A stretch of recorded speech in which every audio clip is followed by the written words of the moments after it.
spitting some rhymes last night. That beat you gave me was tight. You write it down? Couldn't stop for that. I passed out mid-rhyme. You remember anything? It'll come back to me. Yeah, right. Do you drop me, man? Drop a beat? No. Come on, drop it, man. Bump that. Nah, it ain't there. It ain't there. You just freaking out, dude. On the Ice, it's about two young Inupiak men who have grown up together in Arctic Alaska, and they get involved in a tragic killing and then a cover-up. So it's about trying to get away with a murder.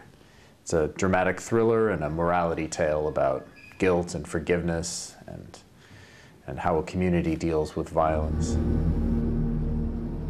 They're at a time in their lives when they're about to split apart. I think that people have this experience with childhood where you grow up with somebody who you can be very close with, and these two are very close. They're like brothers. But they're at a point in their lives where one of them is supposed to go off to college and the other one is going to stay here and he'll get some sort of a job and he'll live and they'll have very different lives. And so they're at a point where their friendship is about to end. And I think that they can each feel that, they understand that. And so there's a bittersweet quality to this stage of their lives. It's at a point where childhood is ending and you're making decisions that will affect how the rest of your life goes. And so that's what I wanted to show with these two characters right from the beginning.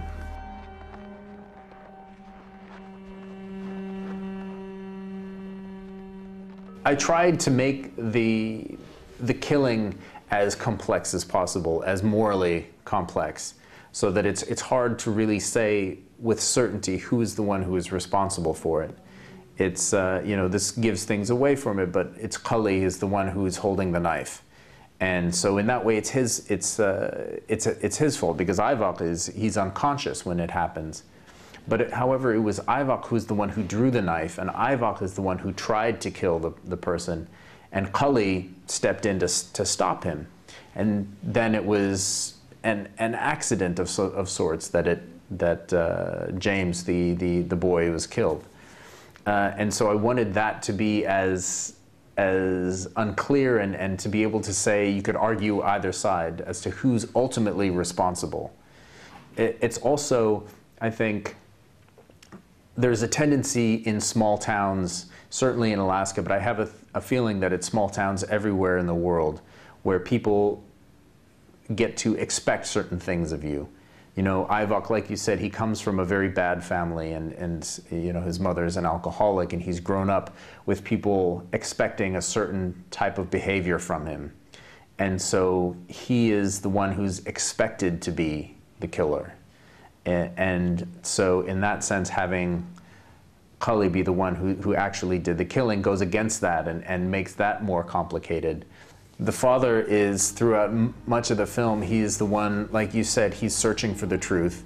So what happens in the end then is he becomes as morally implicated and as complex as the other characters. I think up until that moment, there's something about him which is so just good. He's always good. He's always truth, truth, truth, truth, truth. And then at the very end, it's like, oh, the truth doesn't work. And so then he becomes as mixed up and as confused as his son is. It was important to me that happened to him at the end.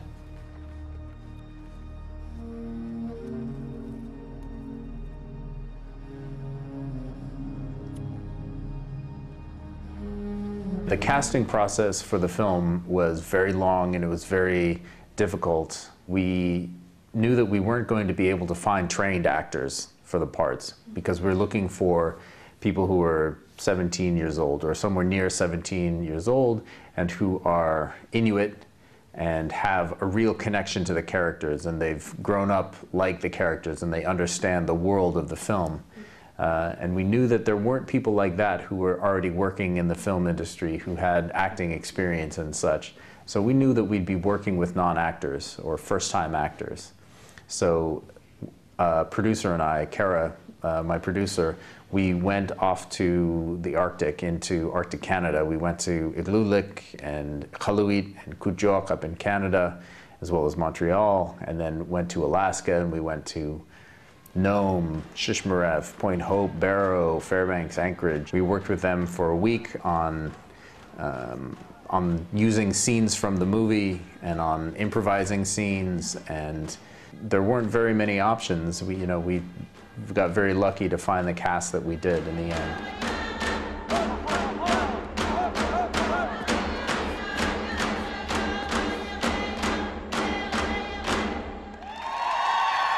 There's a lot that's in the film that is about traditions and about where the characters are drawing their identity from, and where young people in the Arctic right now draw their identity from. If it's from the popular culture, things like the hip hop and movies, television, that it's possible to be as connected to that part of society in Barrow now as it is in Paris. And then there is also the traditional culture, which is embodied in things like hunting. And somehow the characters are forced to blend the two.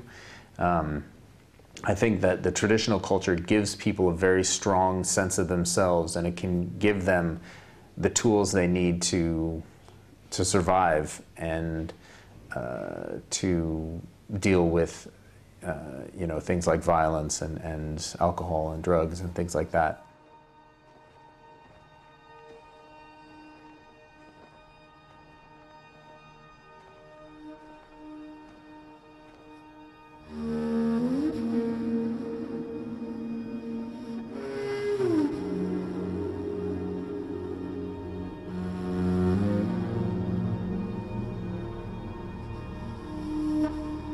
The music was composed for the film. The composer is a guy named Eisler, and he lives in Los Angeles. He's originally from the United Kingdom. I found that his music is very evocative and very emotional without being overbearing or without being too, without telling you exactly how you're supposed to feel at any given moment. And I like that in music, especially for film. So we decided to work with him, and he improvised on our very first session together. That when we were working, he improvised just a short 2-minute selection of themes that he played on a guitar viol, which is a guitar that you play with a bow. And that was where the kind of the main theme of the film comes from, that kind of swooping, haunting melody that you hear throughout it. And I just thought that was really beautiful, and it said so much about the characters and about the film. It's very, like you said, there's a lot of tension within it. There's sadness within it. There's also beauty within it.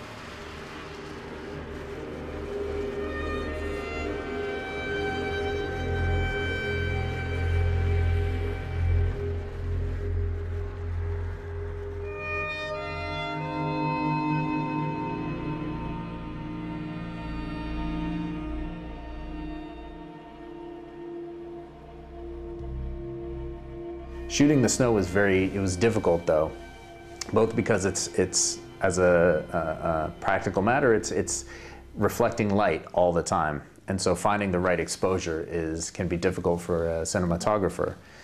Fortunately, Lol he's very, very good, and it was also difficult because of the nature of shooting. If we're shooting a complex scene, like the scene of the killing and the aftermath of the killing, we might start shooting that scene in the morning, and then we shoot, until nearly midnight.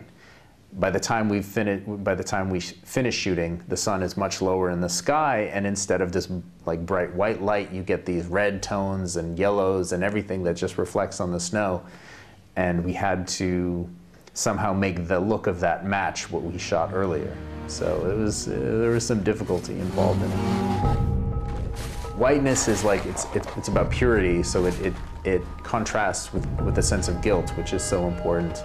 And there is a desolation to it within the blankness, and there is an ability to hide as well. You see that with the white that they're wearing.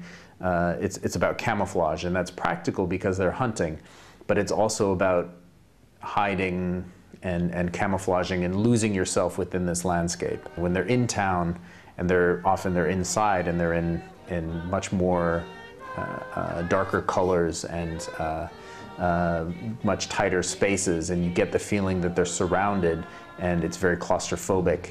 At the same time, it's very warm because they're surrounded by people who love them, but they're also surrounded by people who are always watching them. The landscape was important in that sense because I wanted to give the sense of freedom and the sense of a blank slate, that you can write your own moral code in a place like that. In that sense, it's like a Western, in that you feel when you're out on the ice, when you look around you and you see nothing but blank white snow everywhere, you get the feeling that you're beyond the reach of normal human behavior or normal laws, and it's possible to get away with murder in a place like that.